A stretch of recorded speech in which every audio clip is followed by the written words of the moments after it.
عندي ملف وورد بالشكل ده وعندي صف معين عايز احدده او اطلعه لفوق. بدل ما اعمل هنا كات واعمل انسيرت الرو تاني وانقله لفوق، مجرد ما احدد الصف كده بشكل كامل وادوس على شيفت الت وسهم لفوق، الاقي الصف طلع معايا فوق. نفس الطريقه شيفت والت وانا دايس عليهم سهم لتحت بلاقيها نزل معايا. بنفس الطريقه برضو ممكن احدد اكتر من واحد وشيفت الت سهم لفوق وسهم لتحت ابتدي احرك الحاجات دي.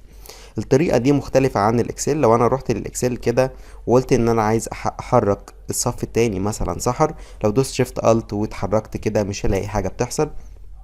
لا، الطريقة مختلفة في الاكسل. احدد الرو وانا دايس على الشيفت بلاقي السهم اتغير وبقى عامل زي علامة زائد كده، وانا دايس بالماوس ابتدي اسحب لتحت ويقول لي عايز تحط فين هنا مثلا. نفس الطريقة برضو لو انا عايز اكتر من واحد، ممكن وانا دايس على الشيفت ابتدي الماوس شكله بيتغير، اسحب لتحت كده واخليهم تحت خالص نزلوا معايا بالشكل ده والترتيب بتاعهم اختلف. لو انا عايز ارجعهم تاني نفس الطريقة.